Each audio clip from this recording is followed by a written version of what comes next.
नमस्कार, हाम्रो किसान टेलिभिजनको पृथक कार्यक्रम सफल जीवनमा तपाईलाई स्वागत छ। म नरेश रावल। यो कार्यक्रममा हामी विभिन्न क्षेत्रमा आफ्नो उत्कृष्ट योगदान दिनुभएका व्यक्तित्वहरूका सफलताका कथाहरू प्रस्तुत गर्नेछौँ। आजको कार्यक्रममा विगत लामो समयदेखि नेपालको आर्थिक, सामाजिक तथा कृषि क्षेत्रमा आफ्नो महत्त्वपूर्ण योगदान दिइरहनुभएका एकजना अत्यन्तै प्रभावशाली व्यक्तित्व मुक्तिनाथ विकास बैंक तथा मुक्तिनाथ कृषि कम्पनी लिमिटेडका चेयरपर्सन भरतराज ढकालका प्रेरणादायी प्रसङ्गहरू प्रस्तुत गर्नेछौँ।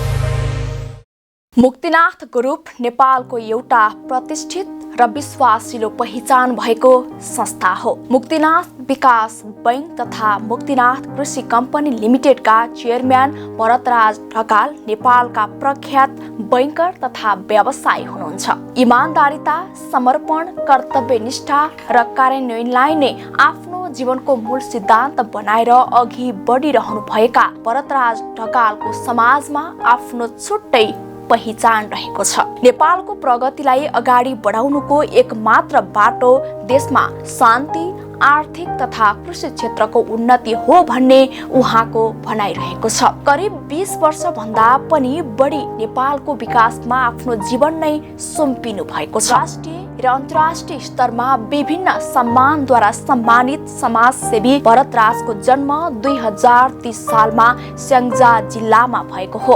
स्पष्ट, सरल र धार्मिक व्यक्तित्व रहनुभएका भरतराज पिता रुद्रप्रसाद ढकाल र आमा स्वर्गीय जमुना ढकालका सन्तान हुन्। उनले बिजनेस एडमिनिस्ट्रेसनमा मास्टर डिग्री हासिल गरेका छन्। भरतराज ढकाल मुक्तिनाथ विकास बैंक लिमिटेडको अध्यक्षको रूपमा नेतृत्व गर्दै आएका छन्। उनी 2013 मा डेभलपमेन्ट बैंकर एसोसिएसन अफ नेपालका एक सक्रिय सदस्य बनेर पहिलो उपाध्यक्षको रूपमा प्रमुख भूमिका निभाएका थिए। त्यसपछि उनी अध्यक्षमा निर्वाचित भए। 2011 सम्म एसोसिएसनको उनले नेतृत्व गरे। उनले स्याङ्जामा रोयल सहकारी सोसाइटी लिमिटेडमा प्रबन्ध निर्देशकको रूपमा काम गर्नुभयो। मेरो घर स्याङ्जा जिल्ला फापथुङ गाविस साबिकको हाल चाहिँ आँधीखोला गाउँपालिका वार्ड नम्बर 6। यो खास पोखराबाट 1 घण्टाको दूरीमा मेरो चाहिँ गाउँमा मेरो जन्म भएको हो। र मेरो बुबा पण्डित, अहिले पनि मेरो बुबा चाहिँ 93 हुनुहुन्छ, पण्डित हुनुहुन्थ्यो। र हामी गाउँमा एउटा खास गरी मध्यमवर्गीय परिवार चाहिँ जन्म भएको हो। हामी त्यस्तो ठुलो चाहिँ अब हामीलाई खाना लाउनको त्यस्तो दुःख थिएन। मेरो चाहिँ शिक्षा गाउँमै बित्यो। 7 क्लाससम्मको शिक्षा हाम्रो गाउँमै भयो। 8, 9, 10 चाहिँ अलिकति टाढा 1 घण्टा टाढा रङ्गठाटी हुने विद्यालयमा चाहिँ मैले पढेँ। त्यसपछि मेरो सर्टिफिकेटसम्मको चाहिँ पढाइ पिएन क्याम्पसमा पोखरामा भयो। र त्यसपछिको चाहिँ मेरो पढाइ चाहिँ काठमाडौँमा आएँ। र मेरो बाल्यकालमा खास गरी मेरो अब आमा त अहिले स्वर्गीय भइसक्नुभयो, 62 सालमा स्वर्गीय हुनुभएको हो। मेरो चाहिँ दाइ हुनुहुन्छ र मेरो बहिनी र 2टा दिदीहरू हुनुहुन्छ।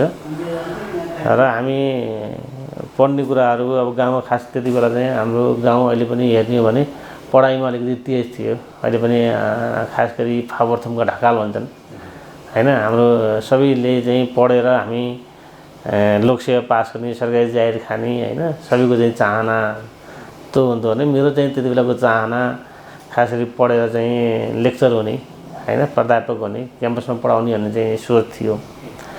तर उही सबै कुरा चाहिँ सोचे जस्तो हुन्न जीवन भनेर भन्छन् नि हैन, सबै कुरा चाहिँ त्यो हो रहन्छ। तथापि मैले बाल्यकालमा मेरो चाहिँ त्यति कतिपय साथीहरूले चाहिँ तपाईँको जीवनमा एकदम दुःख पाएको कुरा के छ भनेर सुन्ने गर्छन्। मलाई चाहिँ बाल्यकालमा त्यस्तो दुःख भएको अनुभूति खासै छैन। अब हामी गाउँमा जन्मेको भएको हुनाले बुवा आमालाई सामान्य काममा चाहिँ हामीले सहयोग गर्नुपर्ने हुन्थ्यो। त्यही पनि मलाई बुवाले जहिले पनि पढाइमै मात्रै बढी मेरो बुवाले हाम्रो त्यति बेला गाउँमा के हुन्थ्यो भने आइए पास गरेपछि जागिर खानुपर्छ भन्ने मान्यता थियो। तर मेरो बुवाले म खेत बेचेर भए पनि म चाहिँ छोरालाई चाहिँ एमए पास गराउँछु भनेको कुरा मलाई अहिले पनि याद आइरहेको छ। तथापि म आइए पास गरेपछि नि मैले जागिर गरेको हो। मुक्तिनाथ विकास बैंक लिमिटेड 2063मा स्थापित भएको थियो। बैंकलाई नेपाल राष्ट्र बैंकले बी वर्गको राष्ट्रिय स्तरको वित्तीय संस्थाको रूपमा सञ्चालन गर्न लाइसेन्स प्राप्त गरेको छ। आज मुक्तिनाथ विकास बैंकको नामले परिचित छ। नेपालको अग्रणी विकास बैंक यसको आफ्नो इतिहाससँग जोडिएको छ। स्थापना कालदेखि नै बैंकले समुदायको वित्तीय समावेशीकरण र जनता बैंकमा होइन बैंक जनतामा जानु पर्दछ को मूल सिद्धान्तको गहिरो मूलमानलाई अपनाउँदै आएको छ। अर्थात् मानिसहरू बैंकमा आउनु हुँदैन, बैंक जनताको ढोकामा जानुपर्छ। बैंकले ग्रामीण क्षेत्रहरूमा शाखा खोल्न प्राथमिकता दिएको छ, जहाँ कुनै वित्तीय संस्थाको अभावमा मानिसहरूलाई बैंकिङ सेवाहरूको खाँचो छ। ग्राहक मैत्री उत्पादनहरू, सेवाहरू र घर घरको सुविधा बैंकको लोकप्रियता र क्षेत्रको स्थानीय मानिसहरूको बीच सफलताको लागि प्रमुख कारक हो। उहाँको अनुसार विभिन्न उमेर, समुदाय, समाज र जातीय समूहका 7,50,000 खुसी ग्राहकहरूसँग बैंकका 155 शाखाहरूको एक ठूलो पदचिह्न र 22 एटिएमसँग देशभरमा आजसम्म काम गर्दै अघि बढिरहेको छ। स्याङ्जामा बैंक पनि कस्तो बेला हामीले सुरुवात गरेको भने त्यति बेला कुनै पनि प्राइभेट सेक्टरको बैंक थिएन, सरकारी बैंकहरू मात्रै थिए। सरकारी बैंक पनि अब नेपालमा जुन राजनीतिक द्वन्द्व भयो, द्वन्द्वको कारणले गाउँका बैंकहरू पनि बजारमा आएर कारोबार गरेका चाहिँ थिए। र 58 सालमा एउटा घटना घट्यो। घटना घट्दा चाहिँ त्यहाँका सबै बैंकहरूका पैसाहरू लुटिए र त्यसपछि नेपाल राष्ट्र बैंकले पनि नेपालमा त्यो स्याङ्जालाई जुन नगदको चाहिँ जुन व्यवस्थापन गर्नुपर्थ्यो होइन, नोट कोषको व्यवस्था उसले गर्न छोड्यो। किनभने त्यो पोखराबाट पैसा लानको लागि चाहिँ आर्मी सहित लानुपर्ने हुन्थ्यो होइन, सुरक्षाको कारणले लान सकेन।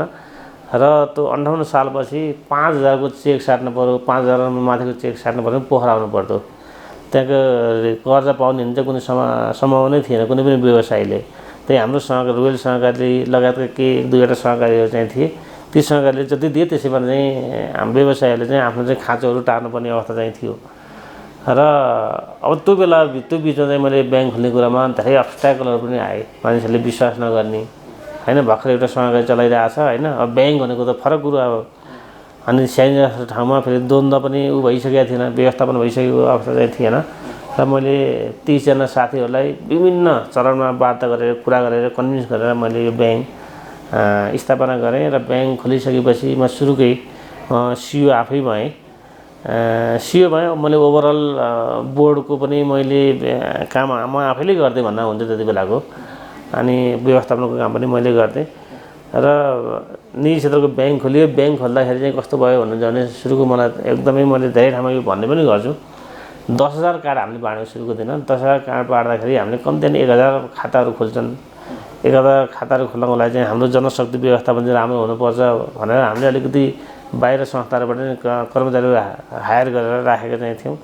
तर त्यो दिन जम्मा 18वटा मात्रै खाताहरू खोलेँ। र म त्यो दिन रातभरि मलाई निद्रै लागेन। निद्रा नलागिसकेपछि अब मैले जनताको विश्वास जित्नको लागि अब काम गर्नुपर्छ, गाउँ जानुपर्छ। खास गरी बजार एरियाका मानिसहरूले हामीलाई विश्वास नगरे पनि गाउँको मानिसहरूले विश्वास गर्छन् भनेर मैले जुन एउटा स्लोगन तपाईँलाई अहिले पनि सुन्नुहुन्छ, जनता ब्याङ्कमा होइन ब्याङ्क जनतामा जानुपर्छ भन्ने स्लोगन मैले चाहिँ सुरुवात गरेँ। त्यस लगायत थुप्रै सुरु गरेँ। मान्छेले बचत गरे होइन कमाएर धनी भइन्छ, गाउँमा लौकिकता फैलाउँ, गरिबी र विभिन्न घटाउँ होइन। र महिलाहरूसँग सम्बन्धित खास गरी महिलाहरूलाई चाहिँ लक्षित गरेर चाहिँ हामीले काम गर्नुपर्छ भनेर मैले थुप्रै त्यो स्लोगनहरू, मलाई कतिपय अहिले याद छैन, थुप्रै स्लोगनहरू लिएर हामीले गाउँ गाउँमा, मैले त्यति बेला गीत पनि बनाएको छु, तपाईँले अहिले पनि सुन्न सक्नुहुन्छ। हामी त्यति बेला चाहिँ गाउँमा कसरी उत्पादनहरू बढाउने, कृषिमा युवाहरूलाई कसरी जोड्ने, वैदेशिक रोजगारमा गएका युवाहरूलाई कसरी आफ्नो देशमा आकर्षित गर्ने भनेर चाहिँ हामीसँग 4वटा गीतहरू शब्द एकजना हाम्रो लोकनाथ सापकोटा भन्ने भाइले ती शब्दहरू चाहिँ चयन गर्नुभयो। म अनि आफ्नो एउटा झलक भाइ भन्ने त्यसलाई स्टाफ हुनुहुन्थ्यो झलक सुवेदी। र मेरो सोच के भयो भने मान्छेलाई चाहिँ गाउँमा जाँदाखेरि यत्तिकै गरेर मान्छेले सुन्दैन, फेरि हामी त्यस्तो अब नेता पनि होइन होइन, अब हामीले गाउँमा के भाषण के कुरा गर्ने, बरु गीत लिएर गयो भने मान्छे सुन्छन् भनेर हामीले हाम्रा कुराहरू ब्याङ भनेको के हो होइन, गीत हामीले गऱ्यौँ। त्यो गीत अहिले पनि यति पपुलर छ। तपाईँले चाहिँ हाम्रो ब्याङका विभिन्न कार्यक्रमहरू हुँदाखेरि, खास गरी शाखा उद्घाटन हुँदाखेरि चाहिँ त्यो गीतहरू हामीले बजाउने गर्छौँ। त्यति बेला अनि मैले 1 लाखवटा पर्चा मैले स्याङ्जा काँसी र तनहुँको हरेक घरधुरीमा वित्तीय सेवा लानुपर्छ भनेर चाहिँ मैले जुन एउटा त नारै जनता ब्याङ्क होइन ब्याङ्क जनतामा जानुपर्छ भन्ने भयो। त्यसपछि हरेक घरधुरीमा चाहिँ वित्तीय सेवा पुर्याउनुपर्छ भनेर हामीले 1 लाख पर्चाहरू बनायौँ त्यति बेला। र त्योभित्र चाहिँ सबै कुराहरू लेखेका हुन्थ्यौँ। र स्याङ्जा काँसी तनहुँको जहाँ मोटर बाटो गएको चाहिँ छ होइन, हामी सबै ठाउँमा हामी स्टाफहरू पुरा त्यो अगाडिको एउटा गाडीमा चाहिँ पुरा माथि साउन्ड बक्स राखेर होइन गीतहरू राखेर हामी जान्थ्यौँ। त्यो बेलामा मानिसहरूले विभिन्न किसिमले टिका टिप्पणी गर्दै भन्ने अलि सुन्दछु मैले। भरतले ढकालले यो ब्याङ्क डुबाउँछ, भरत ढकालले यो ब्याङ्कलाई आफ्नो राजनीति गर्नको लागि चाहिँ प्रयोग गरिरहेको छ, ब्याङ्कले गर्ने त वित्तीय कारोबार गर्ने हो, वित्तीय कारोबार बजारमा गर्ने हो, ठुल्ठुलो कर्जाहरू दिने हो, जुन गाउँमा पैसा दिएर पैसा उठ्छ अनि महिलाहरूलाई बिना दिएर कसले पैसा तिर्छ। र मेरो फेरि ब्याकग्राउन्ड पनि ब्याङ्क भएन, मेरो ब्याकग्राउन्ड भनेको चाहिँ सोसियल सेक्टर थियो र मेरो कोअपरेटिभ सेक्टर थियो। धेरै टिका टिप्पणी गरेको चाहिँ अहिले मलाई सुनाउँछन् र कतिपय मैले त्यति बेला पनि सुन्थेँ। र ब्याङ्क अब हामीले अरूले भन्दा फरक किसिमले ब्याङ्क सञ्चालन गरेको हुनाले अहिले मुक्तिनाथ विकास ब्याङ्क तपाईँ नेपालमा 91वटा विकास ब्याङ्कहरू दर्ता र सञ्चालन भएको चाहिँ एउटा कालखण्ड पनि थियो। र अहिले 17वटा कि 18वटा विकास ब्याङ्कमा चाहिँ खुम्चिएको अवस्था चाहिँ छ। त्यो किन त्यो अवस्था भयो भने अब हिजो हामीले जुन उद्देश्यका साथ होइन जुन सोचका साथ ब्याङ्कहरू स्थापना भएका चाहिँ थिए, ती संस्था सञ्चालन गर्ने सञ्चालकहरूले ब्याङ्कलाई अगाडि लान अब सकिँदैन, अब गाह्रो हुन्छ। त्यस कारण हामी मर्ज गरौँ, एक्विजिसन गरौँ भन्ने सोच्नेले नै अलिक सङ्ख्याहरू चाहिँ घटेको अवस्था चाहिँ छ। त्यो बिचमा स्याङ्जा जस्तो ठाउँबाट सुरु भएर अहिले मुक्तिनाथ विकास ब्याङ्क नेपालको होइन। अब पहिला मुक्तिनाथ विकास ब्याङ्क एकदम राम्रो ब्याङ्क छ होइन, यो यसका कारोबार यस्तो छ, यसका शाखा यति छन् होइन, जुन राम्रो पक्ष मात्रै भन्ने हिँड्नु पर्दैन। अहिले चाहिँ मलाई त भन्नै पर्दैन, मलाई कतिपय मान्छेले भरत ढकाल भन्ने बित्तिकै मुक्तिनाथ ब्याङ्कसँग जोड्छन् र मुक्तिनाथ ब्याङ्क त धेरै राम्रो भयो होइन। अहिले त मुक्तिनाथ विकास ब्याङ्क तपाईँको नेपाल राष्ट्र ब्याङ्कका चाहिँ होइन उच्च पदस्थ कर्मचारीदेखि हरेकले मुक्तिनाथ विकास ब्याङ्क चाहिँ वाणिज्य ब्याङ्क सर होइन एउटा चाहिँ लिन्छन्। हिम्मत, मेहनत तथा लगनशीलतालाई नै आफ्नो जीवनको मूल सिद्धान्त बनाएर अघि बढिरहनुभएका भरतराज ढकालका धेरै प्रेरणादायी प्रसङ्गहरू अझै बाँकी नै छ। तर अहिले एउटा छोटो विश्राम। विश्रामपछि स्वागत छ कार्यक्रम सफल जीवनमा। अब लागौँ उहाँका प्रेरणादायी प्रसङ्गहरू तर्फ।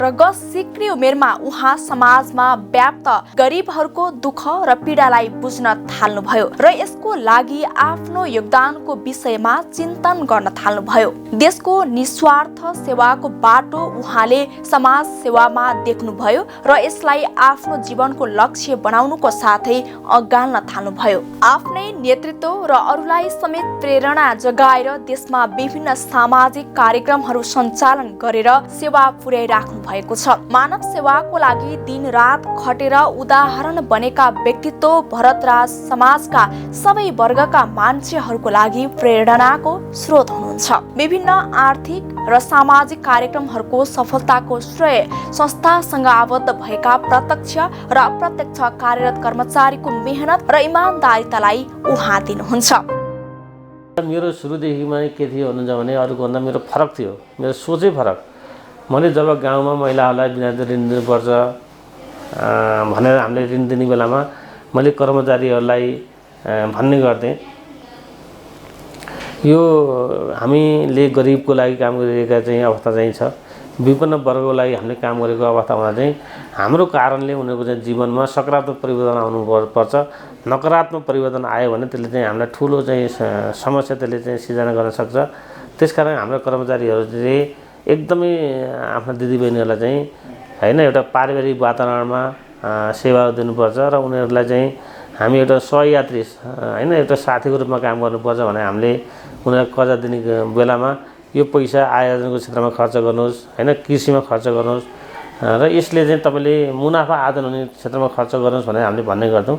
र त्यति बेला नि महिला दिदीबहिनीहरूले के गुनासाहरू गर्दै भने हामीले सरले भने चाहिँ हामीले कृषि गऱ्यौँ, हामीले बाख्रा पाल्यौँ, तरकारी लगायौँ, तर यसको बजारै पाएनौँ, हाम्रो मूल्य बिग्रिने भएन भनेर थुप्रो गुनासोहरू आए। गुनासो आउँदाखेरि यो मन लाग्छ 69 सालतिरको कुरो हो।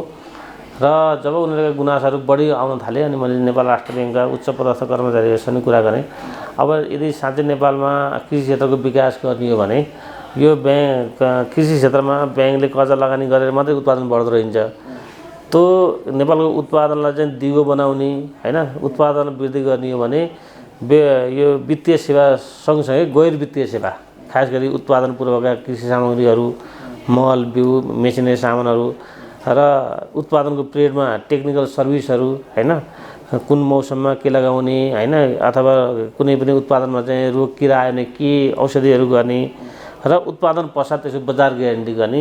जबसम्म नेपालमा कम्पनीहरू स्थापना हुन सक्दैनन् तबसम्म नेपालको कृषिको क्षेत्रको विकास हुन सक्दैन भनेर मैले प्रष्ट धारणा राखेर हामीले एउटा व्यवसाय योजनासहित हामी नेपाल राष्ट्र ब्याङ्कमा मुक्तिनाथ विकास ब्याङ्कलाई एउटा सहायक कम्पनी खोल्न दिनुपर्छ, दिनुहोस् भनेर हामी गएका चाहिँ थियौँ। विभिन्न कारणले त्यो सहायक कम्पनी स्वीकृत हुन सकेन। नसकिसकेपछि मैले त्यसपछि मेरो खालि मैले चाहिँ कृषि क्षेत्रको विकास गर्नुपर्छ, कृषिमा यी कामहरू गर्नुपर्छ भने त्यो बस पैरवी चाहिँ गरिराखिन्थ्यो। तर अब कम्पनी खोल्नको लागि के हुनुपर्ने भने अब त्यो कम्पनीको नेतृत्व मैले गरेँ भने मान्छेहरूले चाहिँ त्यहाँ लगानी पनि गर्ने, यदि मैले नेतृत्व नगर्दा त्यसमा लगानी जुट्न नसक्ने अवस्था भएको हुनाले अनि मैले 75 सालमा होइन 75 सालमा मैले एक कार्यकाल मलाई जाहिर खानको लागि तत्कालीन सञ्चालक समितिले पनि मलाई एकदम प्रेसर दिएको थियो। ठुला लगानी गर्दाले पनि तपाईँले छोड्नु हुँदैन भने चाहिँ मलाई प्रेसर हुँदाहुँदै पनि मैले उहाँलाई म ब्याङ्कबाट बाहिरिए पनि होइन व्यवस्थापनबाट बाहिरिए पनि मेरो भूमिका ब्याङ्कमा हुनेछ, ब्याङ्क अहिलेभन्दा राम्रो हुन्छ।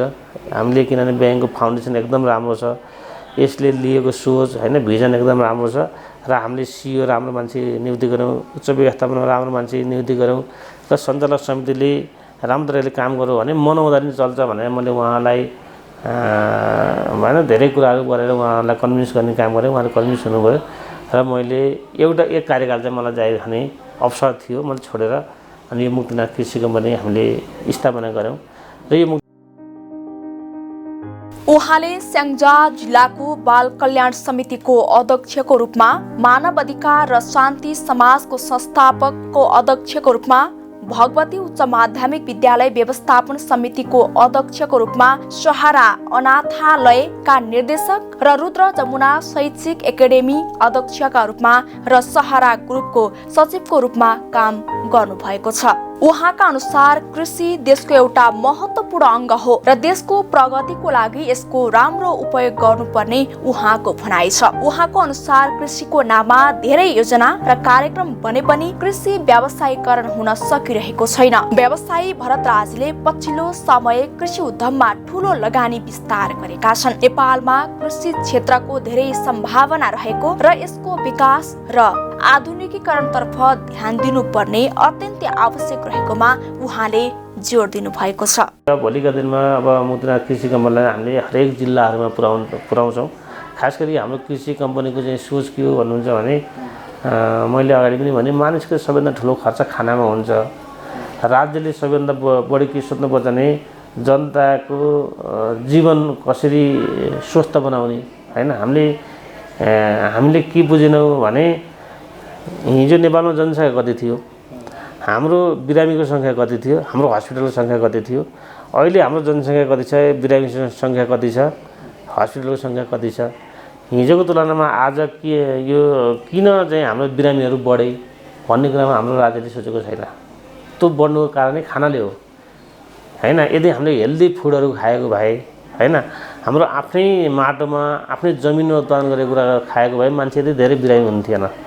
हिजो हामी सानो हुँदाखेरि चाहिँ कति राम्रो चाहिँ खाद्य सन्तुलन थियो। हामीले हाम्रो बुवा आमाहरूले हैन आफ्नै घर बारीमा हैन खेतमा उत्पादन गरेको कुराहरू हामी खान्थ्यौँ।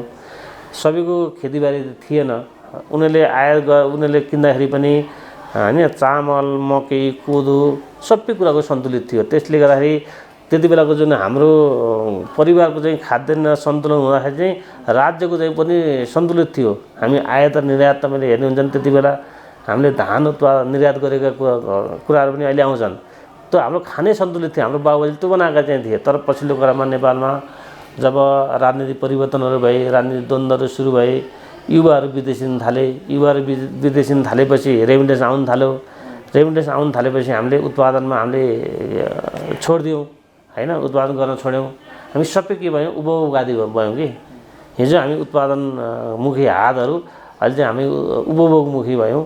उद्योगीहरू पनि व्यापारी बन्न थाले हैन। राज्यले चाहिँ खुला अर्थतन्त्र नीति अवलम्बन गर्यो। अब खुला अर्थतन्त्रका चाहिँ राम्रा पक्ष पनि चाहिँ छन्, केही कमजोरीका कुराहरू पनि चाहिँ छन् हैन। त्यो पनि अहिले चाहिँ हामी छलफल गर्ने चाहिँ समय हामीसँग छैन। तथापि हाम्रो उत्पादन हरास हुँदै गयो र हाम्रो खाना के भयो भने हामी बिहान पनि भात खान थाल्यौँ, बेलुका पनि खानाको भातै बन्न थाल्यो हैन। त्यसले हाम्रो जब खाद्यान्न असन्तुलित हुन थाल्यो, हामी चाहिँ बिरामी चाहिँ बढ्न थाल्यौँ। त्यसले गर्दाखेरि अब हामीले नेपालमा हामी यस्ता कम्पनीहरूले नेपालको उत्पादन, अब कतिपयले मलाई सुन्नुहुन्छ मुक्तिनाथ कृषि कम्पनीले कहाँ उत्पादन गरेको छ भनेर सुन्नुहुन्छ। अब हामीले उत्पादन गरेर राज्यले योगदानै हुँदैन। हाम्रो योगदान केमा हुनु पर्यो भने किसानले गर्न नसक्ने कामहरू के हुन् ती काम हामीले गर्नु पर्यो। किसानले गर्ने काम हामीले गरेर राज्यले योगदान हुँदैन हैन। त्यसले गर्दाखेरि किसानले के गर्न सक्दैन भने किसानलाई घर दैलोमा कृषि सामग्री चाहिए, त्यो हामी यस्ता कम्पनीले उपलब्ध गराउनु पर्यो। किसानलाई चाहिँ प्राविधिक ज्ञानहरू चाहियो, त्यो हामी यस्ता कम्पनीले दिनु पर्यो। किसानहरूलाई व्यवसायिक प्लानहरू चाहियो, त हामी यस्ता कम्पनीले दिनु पर्यो। र उत्पादन पश्चात किसानको चाहिँ बजार ग्यारेन्टी हुनु पर्यो। र किसानलाई कहिल्यै पनि मैले उत्पादन गरेको वस्तुको मूल्य पाउँछु कि पाउँदिनँ, अथवा मैले मेरो लागतभन्दा बढी पाउँछु कि पाउँदिनँ भन्ने कुरा उसको दिमागै हुनु भएन। उसलाई के हुनु पर्यो भने जसरी हामीले मुद्दतीमा पैसा राख्छौँ, मुद्दतीमा पैसा राखिसकेपछि एउटा ब्याज निर्धारण भएर राख्छौँ। हामीले 1 वर्ष मुद्दतीमा हैन 1 लाख रुपियाँ पैसा राख्यौँ हैन, 8-10% राख्यौँ भने मेरो महिनामा वर्षमा 10,000 मेरो ब्याज आउँछ। पहिले थाहा हुन्छ नि त। त्यो भोलि बजारमा त्यो बचतको मुद्दतको रेट घट्यो भने पनि हामीले जुन बेलामा ब्याङ्कसँग एउटा एग्रिमेन्ट गरेर चाहिँ पैसा राख्यौँ त्यो रेट हामीले त्यति अवधिसम्म पाउँछौँ हैन। त्यस्तै किसानलाई नि के हुनु पर्यो भने उसले उत्पादन पूर्व उसले यस्ता कम्पनीसँग एग्रिमेन्ट गर्नु पर्यो। त्यसमा राज्यले पनि कतिपय नीतिगत व्यवस्थाहरू गरिदिनु पर्यो हैन। त्यो गरिसकेपछि मैले यति रोपनी जग्गामा मैले यो उत्पादन गरिसकेपछि टेन्टेटिभ यति पैसा आउँछ, उसलाई 3 महिना 6 महिना अगाडि नै उसलाई थाहा हुनु पर्यो कि मेरो 6 महिनापछि मैले यति यो पैसा आउँछ, यो पैसालाई चाहिँ मैले यो ठाउँ लगानी गर्छु अथवा मैले यही उसमा चाहिँ खर्च गर्छु भन्ने उसको प्लानिङ पहिले हुनु पर्यो कि। त्यो ग्यारेन्टी भएपछि अनि को मान्छेले चाहिँ कृषि गर्दैन होला भन्ने मलाई लाग्छ। विगत लामो समयदेखि नेपालको सामाजिक क्षेत्रमा आफ्नो निस्वार्थ योगदान दिइरहनुभएका भरतराज ढकालका धेरै प्रेरणादायी प्रसङ्गहरू अझै बाँकी नै छ। तर अहिले एउटा छोटो विश्रामपछि स्वागत छ कार्यक्रम सफल जीवनमा। अब लागौँ उहाँका प्रेरणादायी प्रसङ्गहरू तर्फ।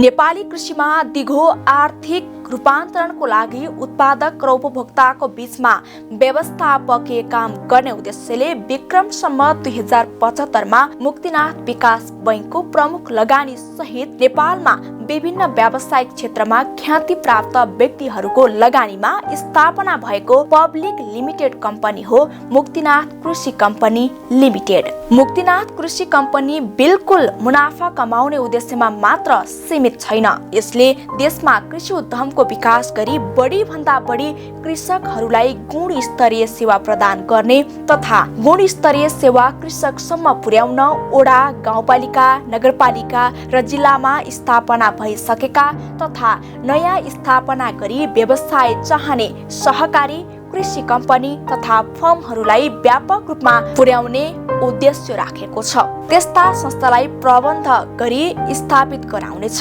कम्पनीले उत्पादक र उपभोक्तालाई सहज तवरले जोड्न व्यवस्थापकीय काम गर्ने मुख्य ध्येय यसको हो। त्यसकारण राज्यले देशमा कृषि क्षेत्रमा सहभागिताको साथै लगानीको वातावरण सिर्जना गर्नुपर्ने आवश्यकतामा उहाँ जोड दिनुहुन्छ।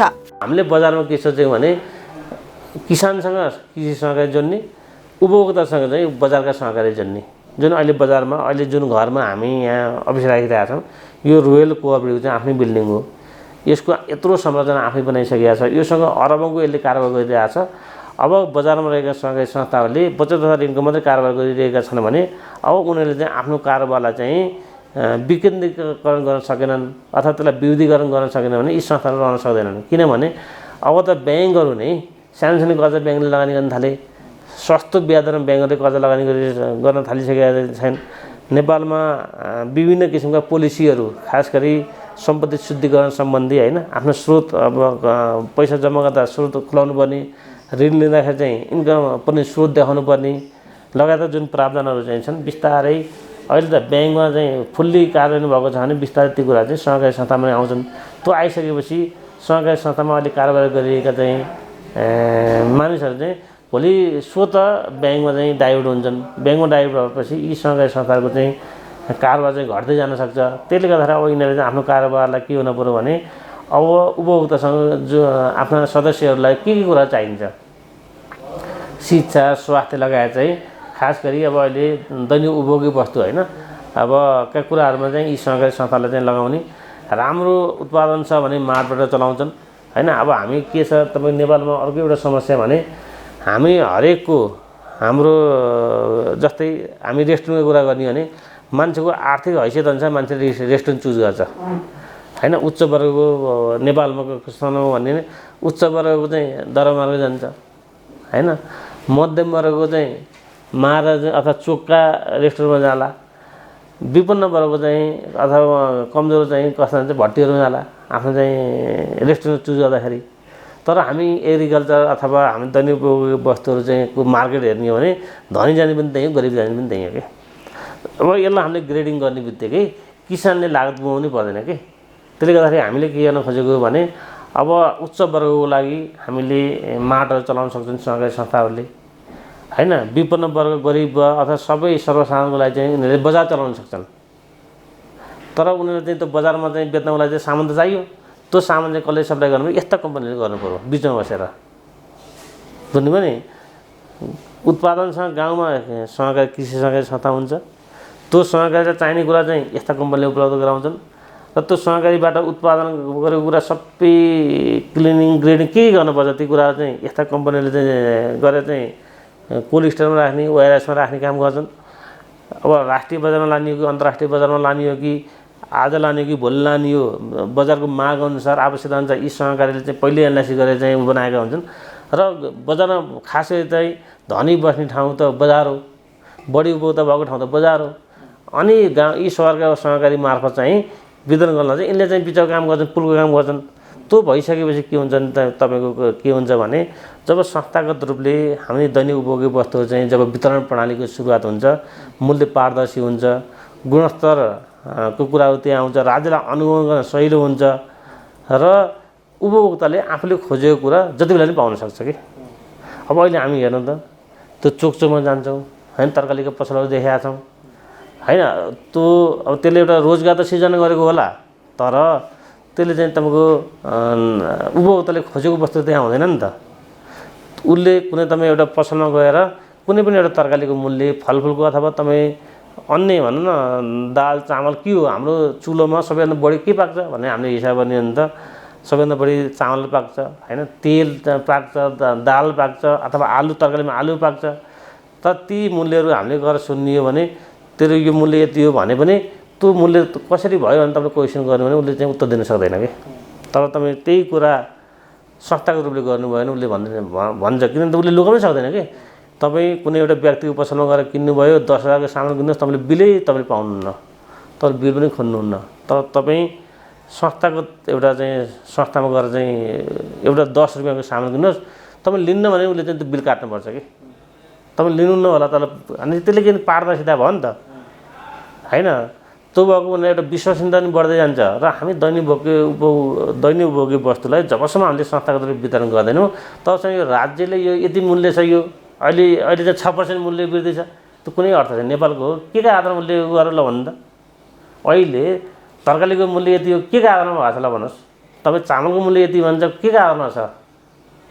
आधा चाहिएन। मैले तपाईँलाई केही कुरा भन्छु भने तपाईँलाई विश्वास लाग्यो त बताउनु होला, विश्वास लाग्दैन त के कारणले भन्नुभयो भने तपाईँले मलाई खोज्नु भने त मैले तपाईँलाई डकुमेन्ट देखाउनु पऱ्यो नि त, यो कारणले भनेको भन्नु परेन। त्यसले गर्दा हाम्रो देशको नेपाल सरकारमा यति ठुला कुराहरू गर्दै जान्छन्, तर हामी साना साना कुराहरू जुन कुरा जनताको लागि अत्यावश्यक छ, जनताको जीवनसँग तपाईँको विकास भनेको कस्तो हुन्छ भने जनताको जीवनसँग जोडिनुपर्छ। जब जनताको जीवनसँग जोडिएन त्यो विकासको कुनै अर्थ हुँदैन। विगत 21 वर्षदेखि नेपाली वित्तीय क्षेत्रमा विभिन्न भूमिकामा संलग्न छन्। उहाँ नेपाली समाजको सामाजिक खाडल सम्बोधन गर्न एक सक्रिय सामाजिक कार्यकर्ता हुनुहुन्छ। उनले दक्षिण Korea, Australia, Bharat, Bangladesh, Vietnam, Cambodia, Thailand, Philippines, Malaysia, Dubai र युरोपेली देशहरू लघुवित्त र सामान्य बैंकिङ सम्बन्धित कार्यक्रमहरूमा सहभागी जनाइसक्नु भएको छ। उहाँको अनुसार स्वास्थ्य मानवको लागि सबैभन्दा महत्त्वपूर्ण कारक हो। स्वास्थ्य नै धन हो। सबैले आफ्नो र आफ्नो परिवारको स्वास्थ्यको मुद्दामा ध्यान केन्द्रित गर्नुपर्छ। यही कारण हो कि उहाँ सबैलाई आफ्नो व्यस्त तालिकाबाट केही समय दैनिक व्यायाम गर्नको लागि अनुरोध गर्नुहुन्छ। हामीले सरकारलाई गाली चाहिँ गर्छौँ होइन। अब मलाई लाग्छ सरकारमा जो मान्छे अहिले प्रधानमन्त्री छ हिजो थियो, जो अहिले मन्त्री छ हिजो थियो, मलाई लाग्छ मैले उनले सबैलाई खराब भन्न चाहन्न। उनले चाहिँ राम्रो गर्न चाहिँ चाहन्छन्, तर राम्रो गर्नको लागि उनीसँग सिप हुनु परेन, उनीसँग अनुभव हुनु परेन। तपाईँ अहिले नेपालको राजनीतिक पार्टीहरूको यदि हिस्ट्री हेर्नुभयो भने हामी विरोध गरेको हामीसँग अनुभव छ, हामीसँग आन्दोलन गरेको अनुभव चाहिँ छ, तर हामीले विकास गरेको अथवा परिवर्तन ल्याएको अनुभव त हामीसँग छैन नि। तपाईँ हामी अहिले कुनै एउटा बिरामी भयो, बिरामीलाई को चाहिँ अपरेसन गर्न पर्यो, ल तपाईँ गएर गरिदिनुहोस् हामी सक्छौँ। हामीलाई कसैले यहाँ चाहिँ हेलिकप्टर चाहिँ यो पाइलट भने हेलिकप्टर चाहिँ चढाइदिनु भने चाहिँ हामी सक्छौँ। अहिले नेपालको राजनीति त्यस्तो छ। त्यसकारण अहिलेको चाहिँ अहिलेको राजनीति उहाँहरूको चाहना छ, तर उहाँहरूसँग त्यो गर्न सक्ने सिप र अनुभव छैन भन्ने मलाई लाग्छ। त्यसकारण अब नेपालमा के गर्नु पर्यो, राजनीतिक पार्टीहरूमा अथवा सरकारमा यस्तो सोचको परिवर्तन हुनु पर्यो कि हामीले आजको दिनसम्म राजनीति धेरै आन्दोलनहरू गऱ्यौँ। मान्छे नेपालमा चाहिँ प्रजातन्त्र अथवा लोकतन्त्र स्थापना गर्नको लागि चाहिँ हामीले ठुलो भूमिकाहरू निभायौँ। तर अब जनताको चाहिँ अथवा युवाहरूलाई अथवा विकाससँग जोड्नको लागि अब हामीले सक्दैनौँ। जसले सक्छ होइन, जसले सक्छ, फेरि त्यो म सक्छु भने मैले घमण्ड गरेँ, जसले सक्छ त्यो युवाहरू जो नेपालमा होलान्, कोही विदेशमा होलान्, युवाहरू जसले सक्छ उसले चाहिँ अब राज्यको नेतृत्व लिन आउनुपर्छ भने चाहिँ राजनीतिक पार्टीहरूले आह्वान नगर्ने बेलासम्म नेपालमा तपाईँले जति नै सरकार परिवर्तन भए पनि होइन, अहिलेकै यही सिस्टममा अहिलेकै यही जो व्यक्तिहरू छ होइन, जुन राजनीतिक पार्टीको चाहिँ सिस्टम छ, जुन निर्वाचन प्रणाली छ, यसबाट चाहिँ ठुलो परिवर्तन आउँछ भन्ने चाहिँ लाग्दैन। त्यसकारण मैले के भन्ने गर्छु भने जहाँ पनि म जुन ठाउँमा गाउँमा जान्छु, अब हामीले यो ठाउँ गाउँको विकास गर्ने हो भने हामी राज्यले गर्ला अथवा कुनै पार्टीको सरकार बनेको गर्ला भन्ने चाहिँ नसोचौँ। हामी जो यहाँ जन्म्यौँ हुर्क्यौँ र हामी जुन क्षेत्रबाट चाहिँ हाम्रो आफूले चाहिँ एउटा व्यावसायिक सफलता हासिल गरेका चाहिँ साथीहरू चाहिँ छौँ, हामी सबै राजनीतिबाट माथि उठेर हामी एकजुट भएर यो ठाउँको आवश्यकता पहिचान गरेर हामी चाहिँ काम गरौँ र यो ठाउँकालाई चाहिँ एउटा सुन्दर गाउँ बनाऊ, सुन्दर नगर बनाऊ। हामी राज्यले गर्ला अथवा हामी अर्कालाई गाली गरेर चाहिँ नबसौँ भनेर मैले एउटा भन्ने गर्छु। देशको कृषि अर्थतन्त्रलाई उकास्नको लागि मुक्तिनाथ कृषि कम्पनी लागि परेको छ। यसै सन्दर्भमा कृषिको मूल्य श्रृङ्खलामा आबद्ध हुने सम्पूर्ण कृषकहरू, सहकारी निकाय, कृषि उद्यमी, गैर सरकारी संस्था, सहकारीहरू र आम उपभोक्ताहरूको उचित साथ र सहयोग सहित हातेमालो गरेर अघि बढ्नु आजको आवश्यकता रहेको छ। युवा देशको एउटा महत्त्वपूर्ण अङ्ग हो र देशको प्रगतिको लागि युवाहरूले आफ्नो महत्त्वपूर्ण योगदान दिनुपर्ने उहाँको भनाइ छ। नेपालको युवा पिँढी विदेश गएर पढाइ गर्छन् तर आफ्नो देश फर्कदैनन्। त्यसै कारणले देश दिन प्रतिदिन पछाडि पर्दै गएको छ। युवाहरूले पढाइ पूरा गरी देश फर्केर देशको विकासमा महत्त्वपूर्ण भूमिका निर्वाह गरिदिनु पर्नेमा सबैसँग उहाँ आग्रह गर्नुहुन्छ। युवाहरूले तपाईँको नेपालमा राजनीतिक परिवर्तन युवाको कारणले भएको त हो नि, होइन? परिवर्तन उनको कारणले भएको छ, उनको उसमा के अरे योगदानमा भएको चाहिँ छ। तर नेतृत्व गर्दा चाहिँ त युवाहरूले त गर्न पाउँदैन, होइन? त्यसले गर्दाखेरि अब युवाहरू जति पनि युवाहरू चाहिँ छन् ती युवाहरूलाई चाहिँ नेपालमै व्यावसायिक अब एउटा त युवाहरूले चाहिँ अहिले खास गरी युवाहरूको चाहिँ जीवनशैली एकदम अस्वाभाविक परिवर्तन भएको छ। युवाहरू एकदम खर्चिला बनेका चाहिँ छन्, होइन? युवाहरूको चाहिँ जुन के भन्न खानपान व्यवहार फरक छ नि त। त्यस कारण युवाहरूले चाहिँ आफ्नो चाहिँ जुन बानी व्यवहार चाहिँ एकदमै सुधार्नु पर्ने अवस्था चाहिँ छ र उनीहरू चाहिँ जबसम्म हामीले युवाहरूलाई चाहिँ उत्पादनसँग अथवा स्वरोजगार हुने कुराहरूमा चाहिँ हामीले संलग्न गराउन सक्दैनौँ तबसम्म तपाईँ नेपालमा कहिल्यै पनि युवाहरू चाहिँ खुसी हुन सक्दैनन्। अहिले नेपालमा तपाईँको यो सामाजिक सञ्जाल एकदम भाइरल छ भन्छन् नि, यो भाइरल भएको कारण कसले हो भने जो युवा बेरोजगार छ नि, बेरोजगार युवाहरूको कारणले हो नि त।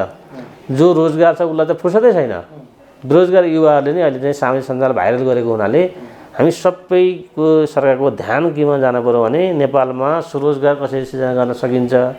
युवाहरूलाई अहिले खास गरी चाहिँ त्यसमा पनि यहाँको युवा होइन विदेश गएका युवाहरू हुन्, किन उनीहरूको त काम गर्ने त एउटा 8 घन्टा 10 घन्टाको टाइम हुन्छ नि त। त्यसमा बाहेक समय त उनीहरूसँग यत्तिकै हुन्छ, तिनीहरू त सबैसँग मोबाइल हुन्छ। फेरि विदेशमा त अब हामी कहाँ पो वाइफाईको एउटा लिमिटेसन छ, उहाँ त लिमिटेसन हुँदैन, 24 घन्टा उनीहरूको वाइफाई ओपन हुन्छ। त्यसले गर्दाखेरि उनीहरूले के देख्छन् भने एउटा सपना बोकेर विदेश गएका चाहिँ छन्। म आज यो सपना म यति समय म विदेश बस्छु, यति पैसा कमाउँछु, त्यसपछि मैले आएर देशमा केही काम गर्छु। त्यो बेलासम्म नेपालमा सरकारले राम्रो कामहरू गर्छ भने सोचमा गएका चाहिँ हुन्छन्। 1 वर्ष बिताउँछन्, 2 वर्ष बिताउँछन्, 3 वर्ष बिताउँछन्, नेपालमा त राम्रो न्युज त आउँदैन, जहिले पनि नराम्रो न्युजहरू मात्रै सुन्छन्। त्यसपछि उनीहरूले चाहिँ यहाँका नेताहरूलाई, पार्टीहरूलाई, सरकारलाई त थाहा न भनेर चाहिँ सामाजिक सञ्जाल भाइरल गरेको हुनाले हाम्रो नेपाल सबै नेपालीहरूको चाहिँ सोच के बनिसक्यो भने युवाहरूको नेपालमा भविष्य छैन, होइन? नेपालमा भविष्य छैन। त्यस कारण हामी नेपाल बस्नु भने विदेश बस्नुपर्छ, विदेशी जाने ठिक छ भन्ने चाहिँ जुन भावनाको विकास भएको चाहिँ छ त्यसलाई हामीले अब जबसम्म हामीले त्यसलाई मोड्न सक्दैन त्यो सोचलाई, तबसम्म जब युवा नै हो नि त तपाईँको विकासमा, होइन? अहिले हामी जति बेला सिक्ने हो, जति बेला काम गर्ने हो, त्यो बेला चाहिँ युवाहरू त जीवनको एउटा बाटोबाट बाहिर भइसकेपछि जुन युवाले नेपालको के अरे विकासमा योगदान दिने बेलामा चाहिँ होइन अर्काको देशमा गएर काम गरिसकेपछि यो देशमा यहाँ भएको बालबच्चाले, यहाँ भएको चाहिँ बुढाबुढीले चाहिँ नेपालको विकास गर्न चाहिँ सक्दैनन्। त्यसले गर्दाखेरि मैले चाहिँ अब युवाहरूलाई, नेपाली युवाहरूलाई नेपालमा कृषिबाट नै तपाईँ संसारमा विकासका जुन देश भनौँ न विकसित देशहरूको तपाईँ त्यहाँको अध्ययन गर्नुहोस्, हेर्नुहोस् त्यो देशको विकास कसरी भएको छ भने जुन देशले आफ्नो स्थानीय स्रोत र साधनलाई अधिकतम परिचालन गरेको चाहिँ छ, जसले प्रकृतिलाई चिनेर प्रकृतिले दिएको कुरालाई चाहिँ अधिकतम लाभ लिने गरी जनताको उसमा जीवनमा चाहिँ उसले चाहिँ विकास गरेको चाहिँ छ, त्यो देश धनी छ। जुन देशले आफ्नो स्थानीय साधन स्रोत शक्तिलाई प्रयोग गर्न सकेको छैन, प्रकृतिलाई उसले चिन्न सकेको छैन, त्यो देश कहीँ पनि विकसित भएको चाहिँ छैन। त्यसको ज्वलन्त उदाहरणको नेपाल हो। त्यसकारण नेपालका सम्भावनाहरूको चाहिँ हेर्नुहोस् सबैभन्दा ठुलो खास अब हामीले पढ्दाखेरि पनि नेपालको विकासका सम्भावना भनेको चाहिँ होइन कृषि, पर्यटन र जलस्रोत भनेर पढेको यी 3टै क्षेत्र हुन्। यी 3टा क्षेत्रमा सबैभन्दा महत्त्वपूर्ण कृषि हो र सबैभन्दा ठुलो जिडिपीमा चाहिँ 25-26% योगदान रहेको चाहिँ कृषि क्षेत्रमा लाई हामीले चाहिँ यसलाई व्यवसायी बनाउने हैन, यसलाई प्रतिस्पर्धी बनाउने र यसलाई हाम्रो नेपालको उत्पादन अन्तर्राष्ट्रिय बजारमा को मागमा अन्तर्राष्ट्रिय बजारमा ठुलो माग बनाउन सक्ने गरी चाहिँ हामीले काम गरियो भने नेपालमा नेपाली युवा मात्रै होइन, भोलिका दिनमा तपाईँ लेखेर राख्नुहोस्, यदि नेपालमा नेपालको सरकारले र निजी क्षेत्रले असल नियतले काम गर्ने हो भने अबको 10 वर्षपछि नेपालमा कृषि क्षेत्रमा काम गर्नको लागि चाहिँ हामीले भारत र बङ्गलादेशबाट युवाहरू ल्याउनुपर्छ। त्यो अवस्था चाहिँ आउँछ, त्यसको लागि हामी सबै लाग्नु पर्यो। 2056 सालमा उहाँ शान्ता ढकालसँग विवाह बन्धनमा बाँधिनुभयो र अहिले 2 छोरा सुजल र सुलभको बुबा हुनुहुन्छ। यो स्थानसम्म पुग्नमा उहाँ आफ्नो श्रीमतीको साथ रहेको बताउनुहुन्छ। उहाँ त बिजी त अब हरेक क्षेत्रमा अब जता पनि भनौँ न, पहिला अब यही ब्याङ्कमा लाग्नुभयो, ब्याङ्कबाट कति सङ्घर्ष गरेर पहिला सहकारीबाट फेरि ब्याङ्किङ क्षेत्रमा आउनुभयो। अब एकदमै सङ्घर्ष गर्नुभयो। उहाँले फर्स्ट प्रायोरिटी घरमा भन्दा पनि आफ्नो काममा दिनुभयो। त्यही लगनशीलताले अहिले पनि अब मुक्तिनाथ एकदम नम्बर 1मा होइन। अब परमार्थ हजुरहरूले देख्नु भएको छ अहिले उहाँबाट फेरि अहिले कृषि कम्पनी खोल्नु भएको छ। फेरि उता पनि त्यस्तै व्यस्त नै हुनुहुन्छ। अब घरमा पनि त्यति साह्रै टाइम दिन त भ्याउनुहुन्न, तर यो कुरालाई मैले बुझ्छु, उहाँले दिनु भएन, हामी यस्तो उस्तो भनेर त्यसमा बहस चाहिँ हुँदैन। मैले उहाँको कुरालाई बुझ्छु, उहाँ अगाडि बढिरहनु भएको छ। अब मैले त्यसमा त्यही त साथ दिने हो नि। अब घर सानातिना कुरामा अल्झनमा राख्यो भने त उहाँ अगाडि बढ्न सक्नुहुन्न। त्यही भएर यी सानातिना कुराहरू मैले कहिल्यै ल्याउँदिनँ पनि। र उहाँलाई अब आफ्नो अगाडि बढ्ने कुरामा, यसमा यो घरसी कुरामा रोके जस्तो लाग्दैन। अलिकति बानी बेहोराहरू त अब सरल हुनुहुन्छ। जे कुरामा कुनै कुराहरू अलि विश्वास गर्नुभन्दा बढी छिटो गर्नुहुन्छ। यो त अलि नगरेर हुन्थ्यो, सोचे हुन्थ्यो जस्तो खालको फिल हुन्छ मलाई। छिट्टो विश्वास गरिहाल्नुहुन्छ कि जसलाई पनि।